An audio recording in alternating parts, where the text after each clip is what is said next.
मित्रांनो, हम्पीमध्ये गेल्यावरती coracle ride करायचं प्रत्येकाच्या बकेट लिस्टमध्ये असतं.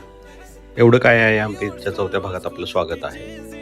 तुंगभद्रा नदीमध्ये गोलाकार आकाराच्या बोटमध्ये जी राईड केली जाते त्याला कोराकल राईड असं म्हटलं जातं. ही बोट पहिले मासेमारीसाठी वापरायची. ही राईड अर्धा तास, 45 मिनिट, 1 तास अशी असते.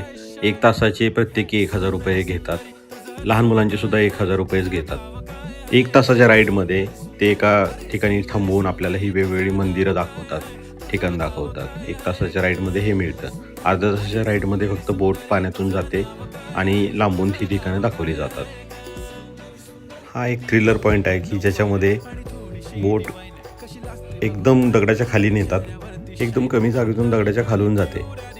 मला असं वाटते 1000 रुपये प्रत्येकी 1 तासासाठी एवढं वर्थ नाही. तुम्ही अर्धा तासाची राईड पण बुक करू शकता. भेटूया पुढच्या व्हिडिओमध्ये. तोवर लाईक करा, शेअर करा आणि फॉलो करा. धन्यवाद.